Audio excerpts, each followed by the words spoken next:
future.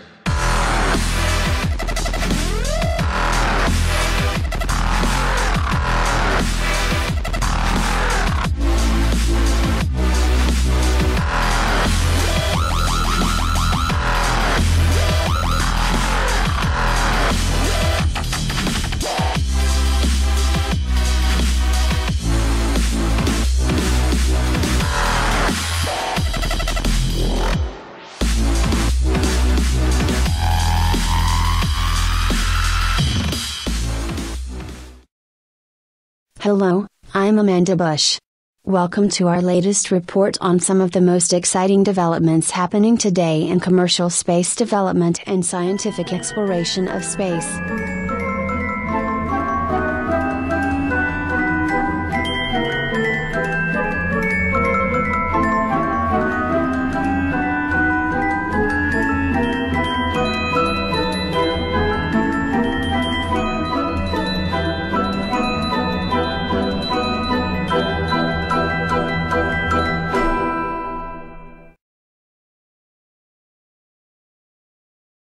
On December 3, SpaceX launched for the first time a commercial telecommunications satellite for geostationary orbit. The SCS-8 satellite was built by Orbital Sciences and will provide communications services over East Asia. Geostationary orbit is over 35,000 kilometers above the surface of the Earth at the equator. In that orbit, satellites revolve at the same speed as the Earth turns, allowing them to remain fixed above a given spot over the equator. TV, radio, internet and other types of communications are relayed via geostationary satellites. This is a global industry worth about $200 billion. The company SES alone has 54 satellites and GEO to serve customers around the world. SpaceX has a long manifest of commercial satellites waiting to be launched, and it is crucial for its business to begin flying them. Until this launch, all of the SpaceX payloads were put into low Earth orbit of a few hundred kilometers above the Earth. For this launch they flew the upgraded version of the Falcon 9 rocket, which had its first flight on September 29 from a new pad at Vandenberg Air Force Base in Southern California. On that flight they successfully put a Canadian satellite into orbit. However, when they did a test of the second stage engine, it failed due to frozen ignition fuel lines. The upper stage engine needs to fire a second time to put a satellite into GEO. The company added insulation to prevent the ignition problem, and the engine fired as planned, and the SCS satellite was put on its way to GEO just as ordered. The company is now preparing for its second GEO launch, which could happen by the end of this month or in early January. If SpaceX can do its launches reliably, SCS management said that the low cost of the Falcon 9 is a game changer for the global space industry.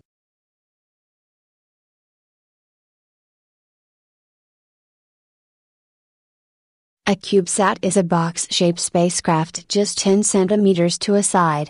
These low-cost satellites have become very popular with student groups and technology projects. With lower-cost ways of getting to orbit, their popularity is skyrocketing. In just the past month, over 60 CubeSats have gone into orbit. On November 19, 28 CubeSats flew, along with a big U.S. Air Force satellite, on an Orbital Sciences Minotaur 1 rocket launched from Wallops Island, Virginia. One of these CubeSats was built by a high school group, while many of the others came from university student groups. On November 21, a Russian Dnepr rocket launched 32 small satellites, including 19 CubeSats. And on December 5, an Atlas V rocket in the U.S. released 12 CubeSats after it put a spy satellite into orbit. One of the most unusual launches took place on November 19 when 3 satellites were deployed from the International Space Station. The company NanoRacks provides this increasingly popular way to get to orbit. The satellites come with the cargo deliveries to the station and are deployed from the Japanese Kibo module. Most of these CubeSats are in low orbits that will decay within a year or two and send the satellites into the atmosphere to burn up. So despite the high numbers, they should not become a space debris problem.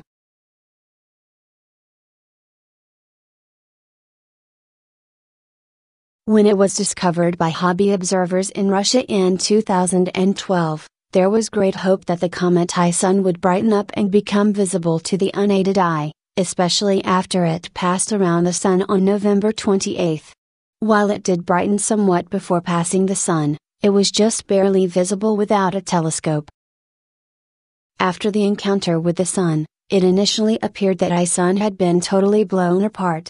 However, eventually a small remnant appeared. Unfortunately, it is fading and will not provide the hoped-for sky show.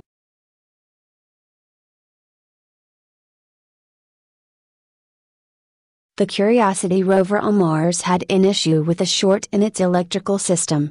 It turned out to be a temporary and understood problem in the radioisotopic thermoelectric generator that will not affect the long-term health of the rover.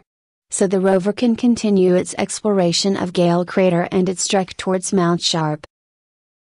Meanwhile, 2 spacecraft are heading to Mars to join Curiosity and the other spacecraft there.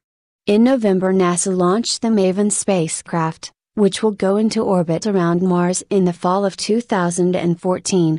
It will study the Martian atmosphere and try to understand why it is so thin.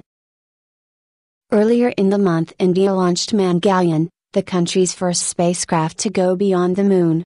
The spacecraft will go into orbit around Mars next fall like MAVEN and study the atmosphere and the surface of the red planet.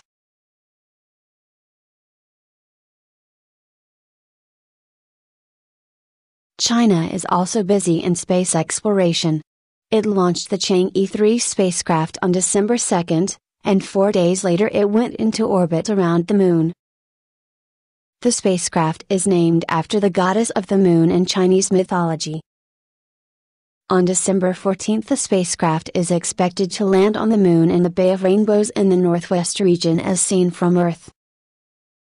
The lander will deploy a 6-wheeled rover named U2, or Jade Rabbit, which was named in a public contest. U2 will explore the area around the lander and carry out various scientific measurements with the mini instruments on the 120-kilogram rover. This will be the first landing system placed on the surface of the Moon since the Soviet Union's Luna 24 landed in 1976 and sent a small sample of lunar dust back to Earth. Thanks for listening to our latest report. Please come back for more news about commercial space development and scientific space exploration. I'm Amanda Bush.